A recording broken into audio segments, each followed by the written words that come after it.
At last, bọ̀dá Femi Adebayo padà já. Okùn bọ́ lọ́rùn bọ̀dá Femi Adebayo. Ìyàwó Femi Adebayo, àṣírí ìyàwó Femi Adebayo tú síta tán pátápátá. Inú gbá ni wọ́n dè bọ̀dá Femi Adebayo mọ́. Celebrity tiwa, jagunjagun 7 doors wa, wá lọ dórí ẹ̀ mọ́nú agolo. Alẹ́ ìjì ni ò, ẹ dákun ẹ̀ ní sórí ibú. Èmi kọ́ mo wí bẹ́ẹ̀. Ẹ wo ayé ọmọ ayé ànàmọ́nàyé. Wo ìwọ ọkùnrin tó bá rìn máa fura.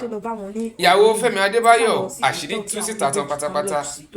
Gbogbo bó ṣe jẹ́ pé inú gba ọṣẹ, inú gba kalabashi ló dè Femi Adebayo mọ́ wípé kó má ríta mọ́. Àti bó ṣe lọ sí ìlú Ọ̀yọ́ tó lọ bà gbogbo location jẹ́, tó da hòtẹ́ẹ̀lì tí Femi Adebayo dé sí, òun àti Fúnkẹ́ Akíndélé nínú iṣẹ́ tí wọ́n ń ṣe. Ẹ wo ọ̀rọ̀ lọ́rọ̀ kì í máa sábà dùn lẹ́nu tèmi. Ẹ gbọ́ àṣírí ìyàwó Femi Adebayo bó ṣe tú síta tán kàṣàgbọ́. Ṣé mo ti sọ fún yín pé Gistlover ló máa da Nàìjíríà rú? Ìpadàbọ̀ Gistlover this time around kò dára rárá. Nísìnyí news Femi Adebayo àti ìyàwó wọn àti Fúnkẹ́ Akíndélé náà gbé wá báyìí. Ẹ rántí love chemistry tó wà láàrin Femi Adebayo àti Fúnkẹ́ Akíndélé nígbà yẹn lóòótọ́ gàbí ló sọ pé ọmọ àwọn ò lè fẹ́ actress kìnnìkan. Ẹ mọ̀ pé ìgbà tó yá ìyàwó fún Femi Adebayo ìgbà yẹn wọ́n fi Femi Adebayo sílẹ̀ tí Femi Adebayo fi fẹ́ ìyàwó tó wà lọ́dọ̀ wọn nísìn tàtú ti ń gbọ́ fìrìnfìrìn pé marriage on tún ti forí ṣọpọ́n according to Gistlover èmi kọ́ ni mo sọ yẹn báyìí ẹ̀ ní ìyàwó rẹ̀. So nísìn ó ṣẹlẹ̀ yìí pé Femi Adebayo àti Fúnkẹ́ Akíndélé wọ́n lọ shoot movie ní Ọ̀yọ́ town ní Chata village. Wọ́n lọ shoot movie bí ìyàwó Femi Adebayo bó ṣe tọkọ̀ létí títí tó lọ bá wọn ní Ọ̀yọ́ nìyẹn. Ó ṣá lọ sí hòtẹ́ẹ̀lì tí àwọn méjèèjì tán lodge sí tó di gbazgbos níbẹ̀ pé òun fẹ́ ọkọ mi ní kí ló ń ṣe ní location ọkọ mi kíní kan. Meanwhile Fúnkẹ́ Akíndélé ló ń play lead role nínú movie yẹn. Ó ṣá di ìjà tó ṣe pé ìyàwó Femi Adebayo ó da gbogbo hòtẹ́ẹ̀lì tó ṣe pé ó fọ́ TV screen tó wà ní hòtẹ́ẹ̀lì gan. Bọ́kọ́ tó dìgbà yẹn ni ìyàwó Femi Adebayo ti máa ń bá Femi Adebayo jà ní gbogbo ìgbà pé gbogbo nǹkan tó bá wà lábẹ́ skẹ́ẹ̀tì báyìí ni bọ̀dá máa ń fẹ́ ṣíwò allegedly ni o. Tí ó ṣàṣe fọ́ TV tó bá nǹkan jẹ́ ní hòtẹ́ẹ̀lì tó di pé Femi Adebayo ó ń padà ń san gbèsè kó tó kúrò ní Ọ̀yọ́. Wọ́n ṣàǹbẹ̀ àti Fúnkẹ́ bẹ everybody pé má bínú understand kìnnìkan. According to ìyàwó Femi Adebayo ó ní òun ò lè gbà kí àti Fúnkẹ́ kan tún da wedding òun rú bọ́n ṣe dá ti ìyálé òun rú. Ìyẹn ìyàwó tó lọ kúrò lọ́dọ̀ Femi Adebayo pé àti Fúnkẹ́ ló fa break up wọn. Ìjà yẹn ṣáà le gan tó ṣe pé Femi Adebayo sọ pé òun ò fẹ́ ìyàwó mọ́. Àti Femi Adebayo dẹ́kun ìjà tó continue. Ìyàwó ò tún dúró náà tó tún di another gbazgbos. Femi Adebayo kò ṣe méní kò ṣe méjì bó ṣe máa ṣọ díẹ̀ nìyẹn ló bá kúrò ní ilé allegedly. Bó ṣe kúrò ní ilé ìyàwó yìí ìlú agídí náà pé Netflix deal Femi Adebayo òun máa bàjẹ́ òun máa báyé Femi Adebayo jẹ́ òun máa gbé sórí news òun máa ṣe kinní kan tọ́rọ̀ yẹn ti di ọ̀rọ̀ family.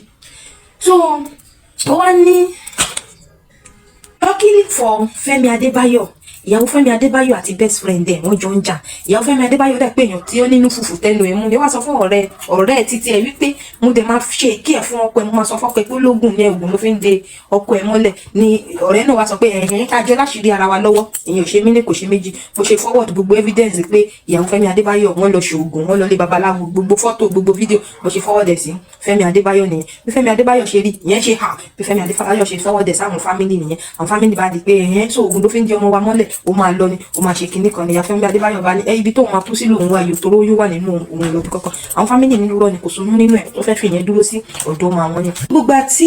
Gbogbo ìgbà tí Femi Adebayo lọ sílé yẹn àbúrò Femi Adebayo ṣáà lọ sílé pé kó lọ bá ẹ̀gbọ́n mú aṣọ kan àbí méjì.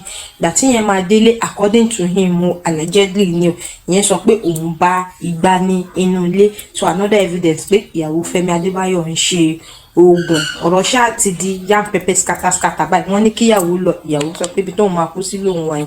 Femi Adebayo ṣáà ti kúrò nílé ńtẹ̀ ó ti lọ rẹ́ǹtì ilé kan sí Island. Ibẹ̀ ni bàbá wà. Bàbá sọ pé ọ̀nà yìí jìn fún òun ju kí obìnrin kan kó pa òun dànù lọ. Wọ́n ṣáà ní ogun ti ká ní ojú bàbá yìí. Question tí Gistlover wá ní ká bi gbogbo yín báyìí ni pé ta ló jẹ̀bi nínú àwọn mẹ́tẹ̀ẹ̀ta? Ṣé àǹtí Fúnkẹ́ ni àbí bọ̀dá Femi àbí ìyàwó? ṣé lóòótọ́ ni ìyàwó Femi Adebayo ń ṣoògùn ṣá gist lover ha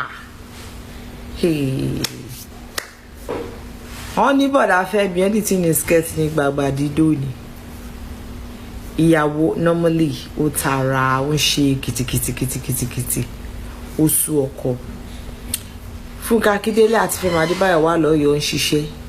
He travel all the way from Lagos to Oyo because of a man that is cheating.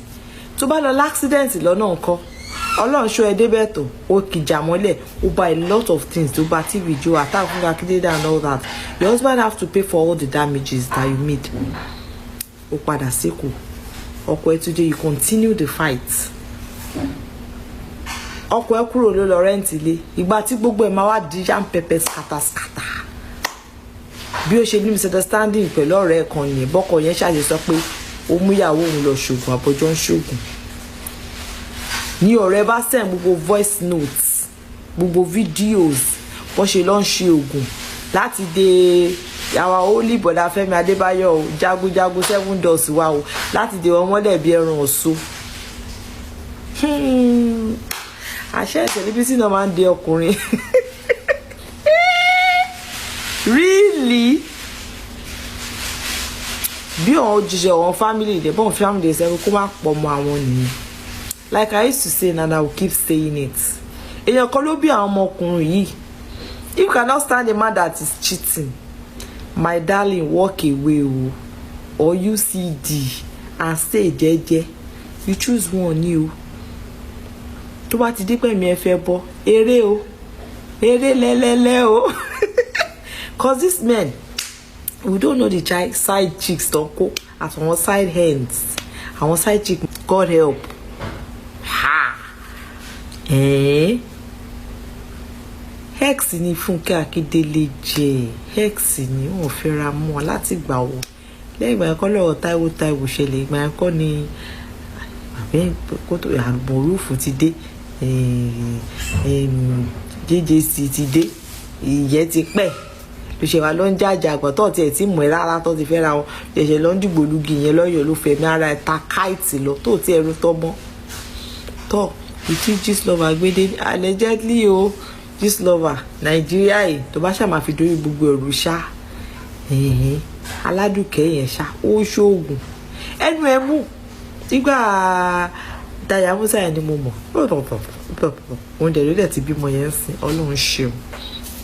Orí Ọlọ́run àlẹ́jì ni o wọ́n ní Femi Adebayo ti kó jáde nínú ilé Ehun àti Yan Aládùkẹ́ wọ́n ní bàbá Bello gbogbo ẹbí bàbá Bello ti blọọkì ẹ̀ wọn ò bá sọ̀rọ̀ mọ́ ọ̀nà ọmọ yẹn l'accident right off mọ́tò tí Femi present ẹ̀ last time gbogbo ẹ̀ ó ti l'accident so ẹ jọ̀ọ́ nítorí Ọlọ́run bàbá Bello àwa bẹ̀bẹ̀ ni àṣàkọ ẹ bá wa parí ọ̀rọ̀ ẹ bá wa yànnà ẹ bá wa yanjú ẹ̀ bàbá tó máa ń tò nǹkan ni yín àmọ̀ yín sí bàbá dáadáa ẹ má wàá jẹ́ kí ara ti yín ní nǹkan burúkú ti máa jáde àmọ̀ wípé bóyá ó lè ṣe nǹkan burúkú mi sọ pé ìyẹn Aládùkẹ́ ṣe dáadáa àmọ́ ẹ jọ̀ọ́ torí Ọlọ́run sà ẹ wọlá pé ẹ̀yin náà bímọ púpọ̀ ẹ fà á mọ́ra ẹ bá wa parí ẹ̀ àmọ́ pé ń tẹ́ gbogbo ẹbí fi lè block ẹ̀ yẹn ó ti ṣàṣejù ni.